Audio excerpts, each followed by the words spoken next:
नमस्कार, मैं हूं राहुल राजपूत। फाइनल बुलेटिन की शुरुआत बड़ी खबर के साथ लखनऊ से। इस वक्त की बड़ी खबर आपको बता दें, अमरमणि त्रिपाठी की रिहाई का आदेश जारी। अमरमणि और मधुमणि की रिहाई का आदेश जारी। मधुमिता हत्याकांड में दोनों को हुई थी सजा। तो बड़ी खबर आपको बता रहे हैं इस वक्त की, अमरमणि त्रिपाठी की रिहाई का आदेश जारी। तो बड़ी खबर, अमरमणि और मधुमणि की रिहाई का आदेश जारी। मधुमिता हत्याकांड में दोनों को सजा हुई थी। तो कवित्री मधुमिता शुक्ला हत्याकांड में जिस तरीके से दोषी करार, अमरमणि और मधुमणि उम्र कैद की सजा काट रहे। अमरमणि और उनकी पत्नी, हालांकि रिहा उन्हें किया जाएगा। तो बड़ी खबर आपको बता रहे हैं इस वक्त की, अमरमणि और मधुमणि की रिहाई का आदेश जारी। तो बड़ी खबर आपको बता रहे हैं इस वक्त की, कवित्री मधुमिता हत्याकांड में दोनों को सजा हुई थी। 16 साल की सजा पूरी कर चुके हैं दोनों। बड़ी खबर है, अविनाश हमारे साथ जुड़ रहे हैं इस बड़ी खबर पर। अविनाश, वाकई बड़ी खबर, जिस तरीके से अमरमणि त्रिपाठी और मधुमणि की रिहाई का आदेश कहा जा रहा है, वो दोनों रिहा होंगे। और जिस दौरान ये पूरा हत्याकांड किस तरीके से पूरा प्रदेश हिला था, सियासत भी चरम पर, और बताया जा रहा है कि 16 साल की सजा पूरी कर चुके हैं दोनों। बिल्कुल, देखिए जिस तरीके से मधुमिता शुक्ला की हत्या हुई थी और उस हत्याकांड में दोषी करार दिए गए थे अमरमणि त्रिपाठी और उनकी पत्नी मधुमिता त्रिपाठी को, उसके बाद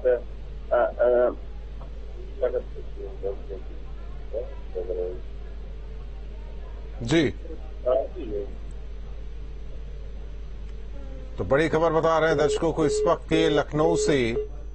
अमरमणि और उनकी पत्नी मधुमणि रिहा होंगे। अच्छे आचरण के कारण सजा को खत्म किया गया है। मधुमिता शुक्ला हत्याकांड में उम्र कैद की सजा हुई थी। तो बड़ी खबर आपको बता रहे हैं इस वक्त की, कवित्री मधुमिता शुक्ला हत्याकांड में जिस तरीके से दोषी करार दोनों दिए गए थे, 16 साल की सजा पूरी कर चुके हैं दोनों। हालांकि पूरा केस जो कि ट्रांसफर किया गया था देहरादून में, पूरी सुनवाई हुई, सजा का ऐलान हुआ। डीएम के पास बॉन्ड भरने के बाद रिहा दोनों होंगे। अविनाश हमारे साथ एक बार फिर जुड़े। अविनाश, जानकारी दीजिए। बिल्कुल, देखिए ये एक बड़ी खबर है, क्योंकि जिस हत्याकांड में अमरमणि त्रिपाठी और उनकी पत्नी को उम्र कैद की सजा हुई थी, उसमें दोनों व्यक्तियों की उम्र जो समय है उस समय से पहले रिहाई का आदेश जारी किया गया है। और इसमें दरअसल ये भी एक निर्देश जारी किया गया है कि इन दोनों को डीएम के पास बॉन्ड भी भरना पड़ेगा। हालांकि राज्यपाल को इस पूरे मामले में याचिका की गई थी और इस याचिका की तरह को ध्यान में रखते ही इनकी रिहाई होने वाली है। और देखिए, सबसे महत्वपूर्ण बात यह है कि जिस तरीके से ये पूरा जो मामला हुआ था, उस मामले को लेकर जो याचिका डाली गई थी, उस आदेश में ये भी कहा गया है कि यदि दोनों को किसी अन्य वाद में जेल में निरुद्ध रखना है या आवश्यक ना हो, तो उसमें न्यायालय खुद निर्णय कर सकता है। तो ये देखिए बहुत महत्वपूर्ण है, क्योंकि ये बहुत ही बहुचर्चित मामला था, हाई प्रोफाइल मामला था। और इस मामले में जो इस पूरे मामले में कहीं ना कहीं देखा जाए तो, चाहे अमरमणि त्रिपाठी उनकी पत्नी की बात करें, तो दोनों को लेकर तमाम बातें हुई थी और इन चीजों को लेकर कई विवाद भी खड़े हुए थे, क्योंकि एक पॉलिटिकल मामला था। और उस चीज को लेकर अब देखा जाए तो चूंकि 16 साल की जो सजा हुई थी, जो उम्र कैद की सजा हुई थी, उसमें ये लोग पहले से ही तमाम चीजों को लेकर। धन्यवाद इस जानकारी के लिए आपका अविनाश। तो डीएम के पास बॉन्ड भरने के बाद रिहा होंगे। मधुमिता शुक्ला हत्याकांड में उम्र कैद की सजा दोनों को मिली थी। बड़ी खबर यूपी के लोगों के लिए बड़ी खुशखबरी है। यूपी आयोजित करेगा पहला यूपी इंटरनेशनल ट्रेड शो। आगामी 21 से 25 सितंबर तक होगा आयोजन। यूपी इंटरनेशनल ट्रेड शो को लेकर बोले सीएम योगी, दुनिया करेगी यूपी के क्राफ्ट और कल्चर का साक्षात्कार। राष्ट्रपति करेंगे यूपी इंटरनेशनल ट्रेड शो का उद्घाटन। ट्रेड शो में भाग लेने आएंगे 66 से ज्यादा देशों के खरीदार। तो यूपी आयोजित करेगा पहला यूपी इंटरनेशनल ट्रेड शो। तो बड़ी खबर आपको बता रहे हैं, आगामी 21 से 25 सितंबर तक आयोजन होगा।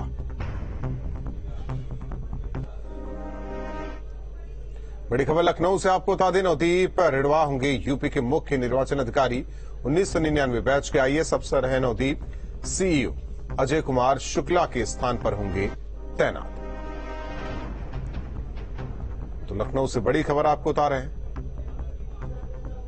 इस वक्त की नवदीप रिढ़वा होंगे यूपी के मुख्य निर्वाचन अधिकारी।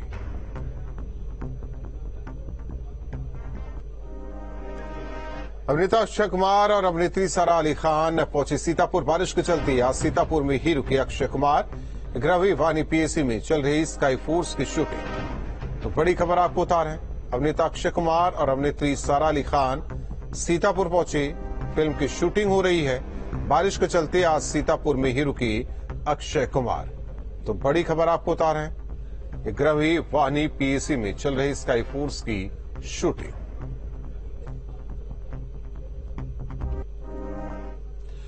पर्स तो आप सब अपनी जेब में रखते होंगे। उस पर्स में पैसे के अलावा अपने जरूरी कार्ड्स, कुछ जरूरी पेपर और सिक्के भी होंगे। लेकिन आप यही गलती परेशानी का सबब बन सकती है आपकी। दरअसल अनावश्यक चीजें रखने की वजह से आपका पर्स मोटा हो जाता है और यही मोटा वॉलेट आपको गंभीर नसों की बीमारी दे सकता है, जिसे फैट वॉलेट सिंड्रोम कहते हैं।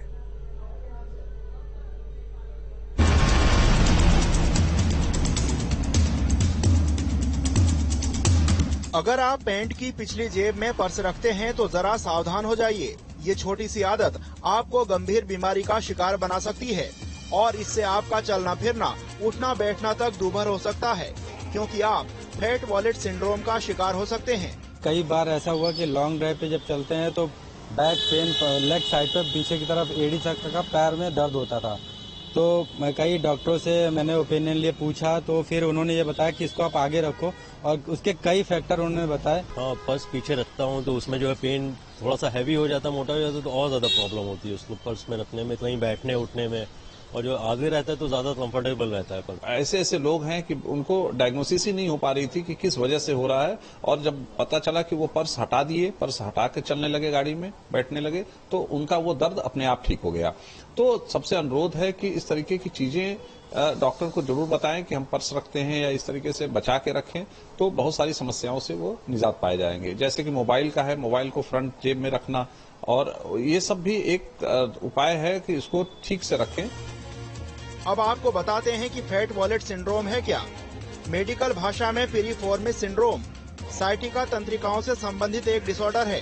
कूल्हों और नितंबों में दर्द होता है। पिरिफॉर्मिस मांसपेशी साइटिका नस को दबाती है।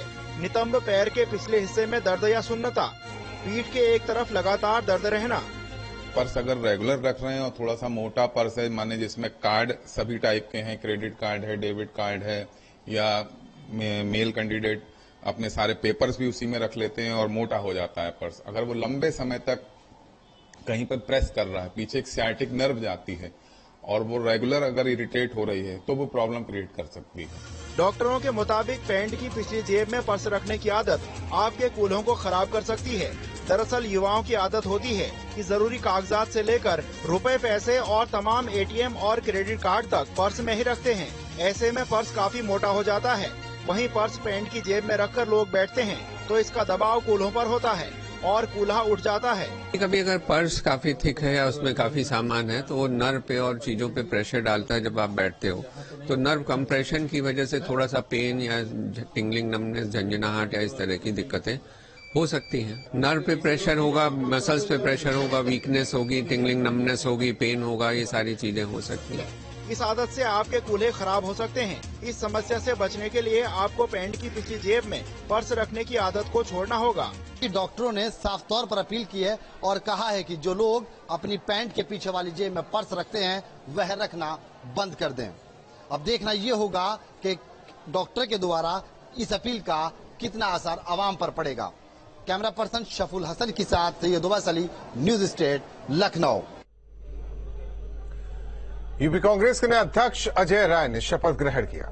अजय राय ने कहा कि अमेठी की जनता राहुल गांधी को पुकार रही है। अजय राय ने स्मृति ईरानी पर चीनी वाले बयान को लेकर हमला किया। लोकसभा चुनाव में कांग्रेस की जीत का उन्होंने दावा किया।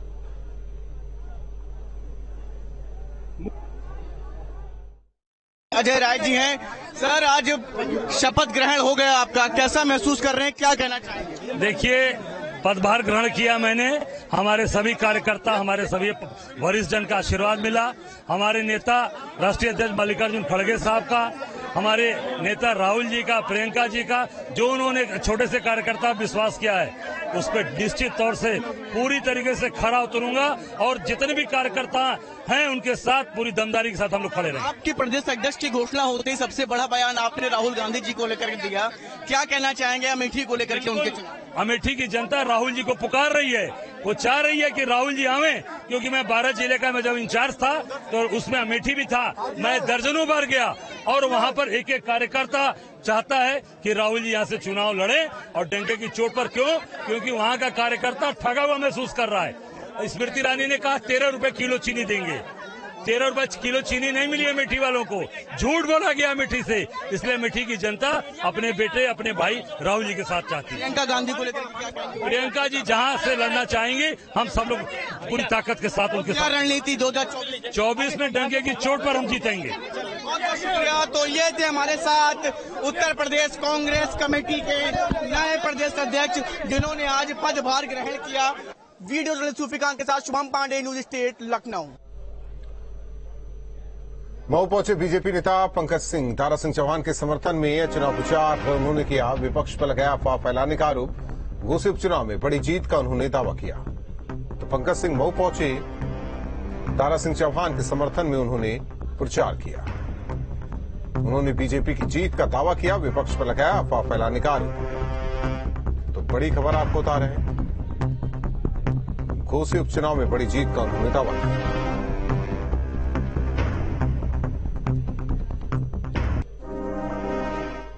राम मंदिर को लेकर कल अयोध्या में बड़ी बैठक होनी है। 2 दिन तक चलेगी राम मंदिर निर्माण समिति की बैठक। मंदिर निर्माण समिति के चेयरमैन नृपेंद्र मिश्र पहुंचे अयोध्या। प्राण प्रतिष्ठा महोत्सव की तैयारी पर होगा मंथन। तो राम मंदिर को लेकर कल अयोध्या में बड़ी बैठक, बड़ी खबर आपको बता रहे हैं। 2 दिन तक चलेगी राम मंदिर निर्माण समिति की बैठक। मंदिर निर्माण समिति की चेयरमैन नृपेंद्र मिश्र पहुंचे अयोध्या। प्राण प्रतिष्ठा महोत्सव की तैयारी पर होगा मंथन। तो प्राण प्रतिष्ठा महोत्सव की तैयारी पर मंथन होगा।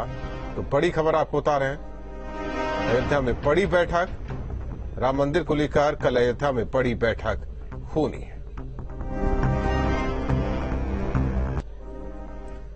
अयोध्या में श्री राम जन्मभूमि मंदिर का निर्माण कार्य जोरों पर है। भूतल बनकर तैयार हो गया और अब प्रथम तल पर काम चल रहा है।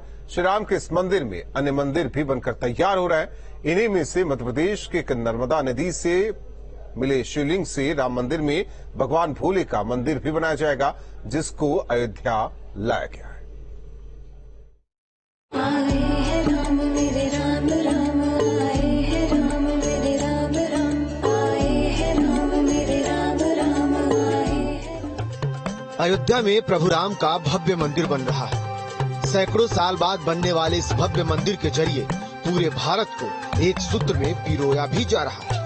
ऐसा इसलिए क्योंकि राजस्थान के बंसी पहाड़पुर के पत्थरों से मंदिर का निर्माण हो रहा है, तो महाराष्ट्र के लकड़ियों से राम मंदिर के लिए दरवाजे और खिड़कियां बनाई जा रही हैं। इसके साथ ही अब मध्य प्रदेश के नर्मदा नदी से प्राप्त शिवलिंग से राम मंदिर में भगवान भोले का मंदिर भी बनाया जाएगा। यानी भारत के कोने कोने से राम मंदिर में कुछ न कुछ नजर आ रहा है।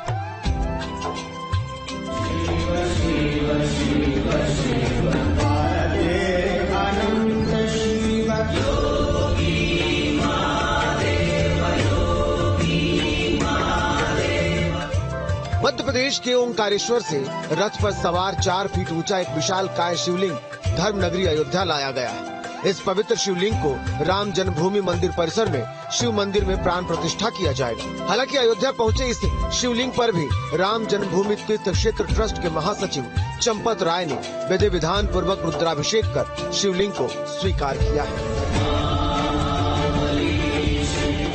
बता दें कि यह शिवलिंग नर्मदा नदी के किनारे मिला था, इसलिए इसे नर्मदेश्वर महादेव के रूप में जाना जाता है। अभी तक इस शिवलिंग को ओंकारेश्वर के पास बिल्लोरा खुर्द में नजर निहाल आश्रम में रखा गया था। Team news state.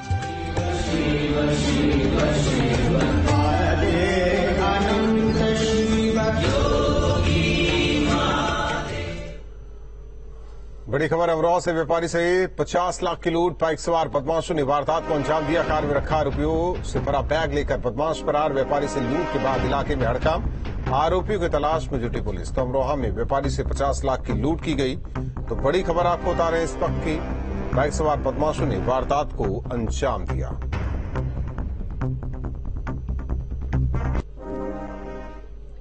Noida police को बड़ी सफलता हाथ लगी। पुलिस ने अमेरिकी लोगों से ठगी करने वाले 84 लोगों को गिरफ्तार किया है।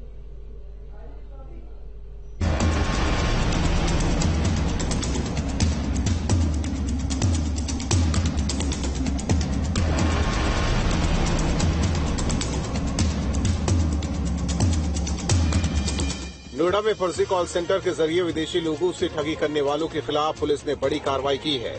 पुलिस ने छापेमारी के दौरान 84 लोगों को गिरफ्तार कर लिया। नोएडा पुलिस ने लंबी जांच पड़ताल के बाद इस फर्जी इंटरनेशनल कॉल सेंटर का खुलासा किया है। ये कॉल सेंटर आधुनिक तरीके से संचालित था। पुलिस ने कॉल सेंटर के दफ्तर से 150 कंप्यूटर और 20 लाख कैश के साथ कई सामान बरामद किए।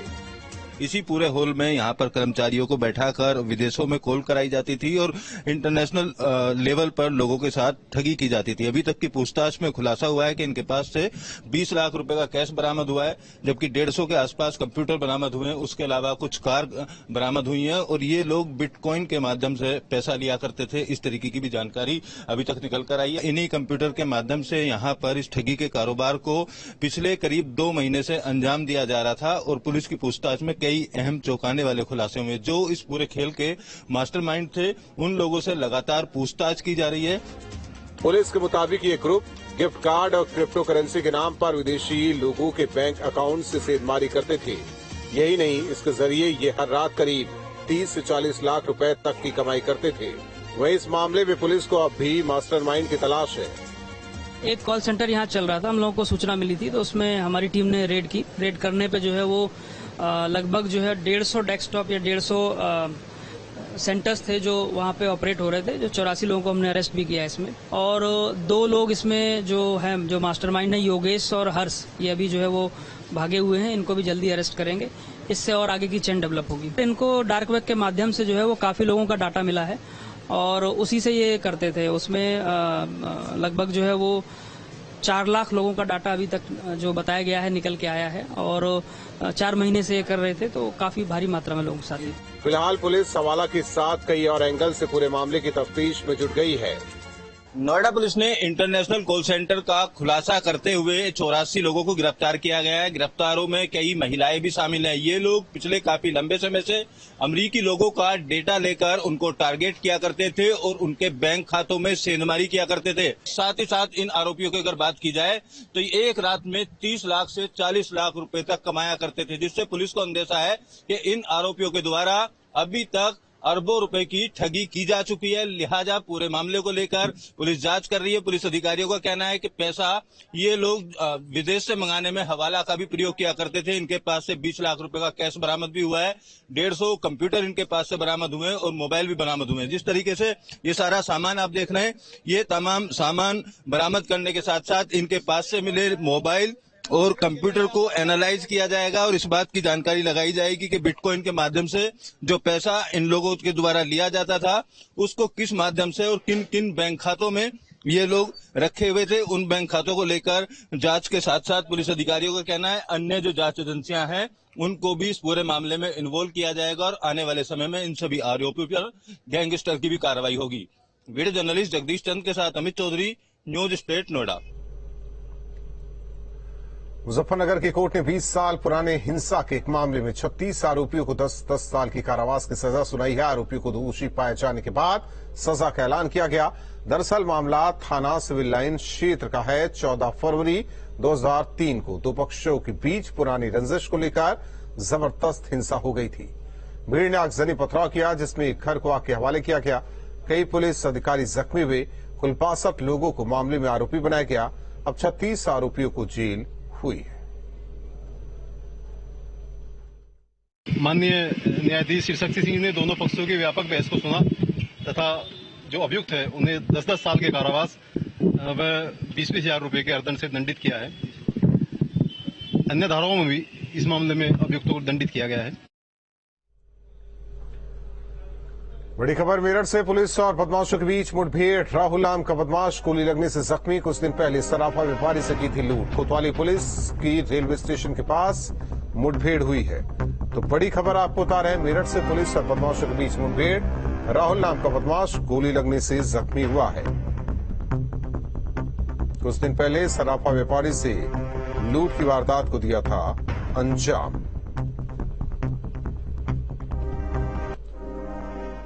संभल में बारिश से उफनती नदी की खौफनाक तस्वीर सामने आई। सड़क के ऊपर से उफनती नदी में समाई कार, गाड़ी में बैठे लोगों ने कूदकर जान बचाई।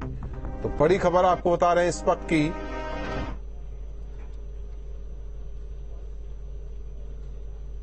तो उफनती नदी की खौफनाक तस्वीरें सामने आई। सड़क के ऊपर से उफनती नदी में समाई कार, गाड़ी में बैठे लोगों ने कूदकर जान बचाई।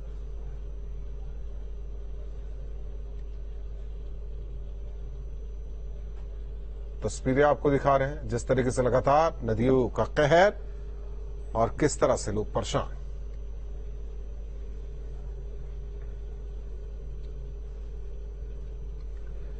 सीतापुर से बड़ी खबर, बारिश के कारण रेलवे अंडरपास में पानी भर गया। पानी भरने की वजह से अंडरपास में फंसी रोडवेज बस। घंटों फंसे रहे बस में बैठे यात्री। कोतवाली देहात के अमीन नगर गांव का मामला। तो बड़ी खबर इस वक्त की सीतापुर से, बारिश के कारण रेलवे अंडरपास में भरा पानी। तो पानी भरने के कारण अंडरपास में रोडवेज बस फंस गई। बड़ी खबर आपको बता रहे हैं, घंटों फंसे रहे बस में बैठे यात्री। बारिश के कारण रेलवे अंडरपास में पानी भरा। कोतवाली देहात के अमीन नगर गांव का मामला।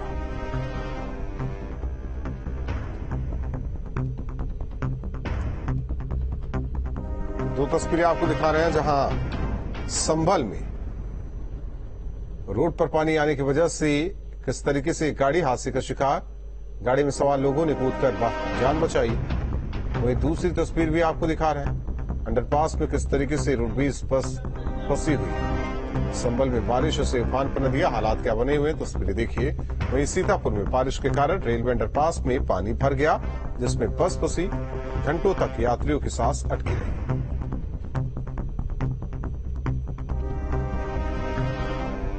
संभल में बारिश का कहर, बारिश के कारण क्या स्थिति बनी है, ये तस्वीर देखिए।